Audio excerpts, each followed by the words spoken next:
Welcome to the Sun today for the 14th of May 2025. The Sun has been relatively quiet for the last few weeks, but that quiet was shattered today with two X-flares from two different regions in just 12 hours. So let's take a look at what's going on. It's been over 6 weeks since we had our last X-flare. In fact, we've had precious few M-flares in that time as well. The first X-flare was near the west limb and produced a CME and a weak proton event. You can see the picture of it here on the right. The second was near the east limb and was a X 2.7 flare, which made it the 14th largest flare of this cycle so far. And we're going to see how they affect the Earth. Here we have a sunspot picture on the left and a magnetogram on the right, both from the SDO HMI instrument. The two regions that are of interest to us are 4081, which is near the west limb there with the green circle, and region 4087 that has just appeared over the east limb with a blue circle. The importance of a flare is measured by its X-ray output, and this is the GOES X-ray flux. You can see the X 1.2 flare that occurred yesterday on the left with the blue arrow. That was from 4081, and then we have the X 2.7 flare, which is from 4087 on the right with the green arrow. In the meantime, it also produced an M5.3 flare, that is one of the larger flares that we've seen more recently. So let's take a look at the X 1.2 flare first. As I said, the first flare came from active region 4081 near the west limb. You can see a picture of it here taken by the SDO HMI instrument. It has a large leading spot with a few satellite spots around it, and then a complex trailing region. This is going to be actually very similar to the other region, but there are some important differences that we'll take a look at. So where did the flare come from within this region? Here's a picture taken in the 1700 angstrom channel of the AIA instrument on SDO. You can still see the trailing spots relatively unaffected by the flare, but the brightening here is all associated with the leading spot. So that's the thing we need to keep an eye on. I'm going to show you a video of the spot taken with the HMI Continuum channel. It's a 24-hour movie, and what I want you to watch is the development of the spots. Note that the trailing spot is hardly changed throughout the movie, but the leading spot seems to be moving rapidly south, and that's where the flare occurred.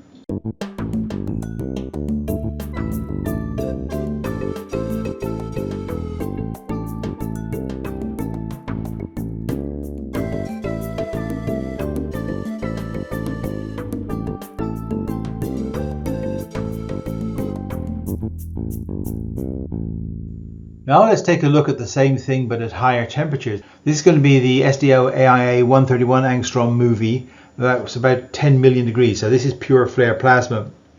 And note how the flare develops.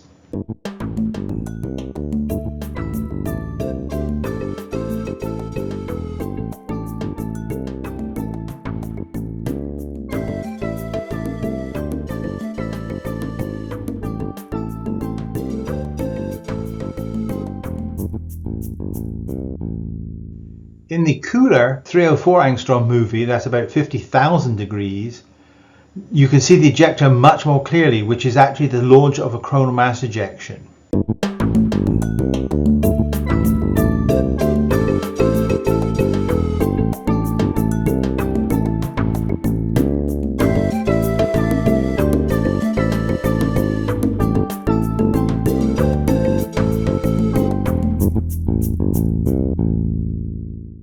This event also produced an increase in the 10 MeV proton flux. It didn't quite reach the threshold level to trigger an alert, but it got very close. Now the other flare so far has not produced any signal in the proton channel. That's probably because it's so far east.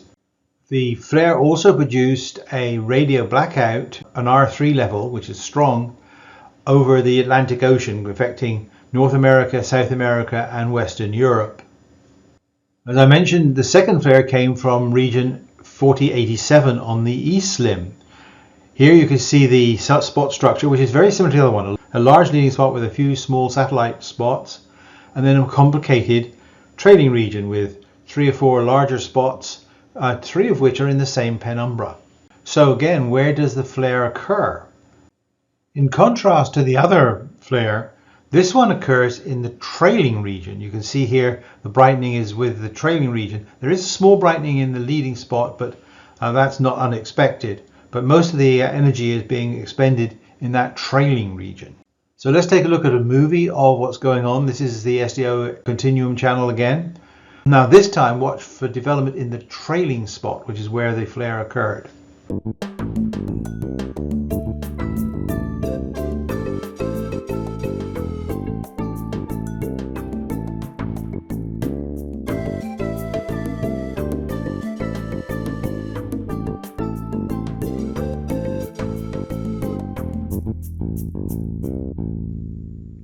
Here again we have the high temperature channel, the AIA 131 angstrom movie, 10 million degrees. So this is again pure flare plasma. And again, watch how the flare develops.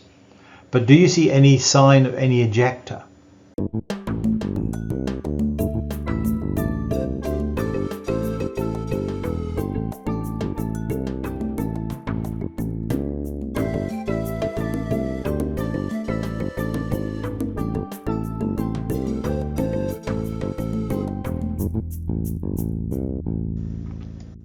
Here's a 304 movie, 50,000 degrees, and the question is there evidence for a CME launch?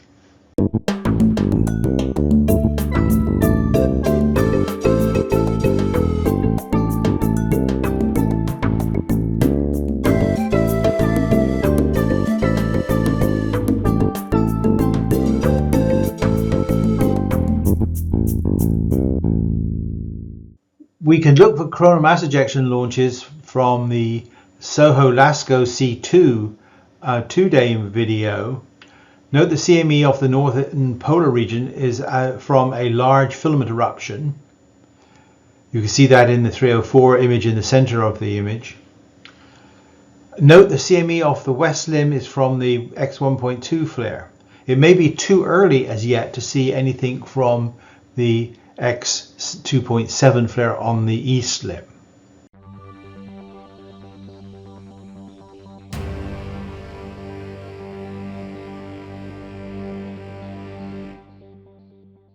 So what conclusions can we draw from all of this? We've now lost active region 4081 over the west limb, so we will have to wait another 2 weeks for it to return and see if it has developed further and still producing flares. Active region 4087 has just rotated onto the visible disk, so we have several days where we'll be able to see if it produces more large flares, which I think is likely. So far we've had 83 X flares from solar cycle 25, and that is outstripping the total from the whole of solar cycle 24, which is merely 49. I expect we'll get a lot more flares in the coming months, although the rate may be dropping. So thank you for watching my video. If you like it, please pass it on to friends and colleagues who might be interested in what's going on the sun.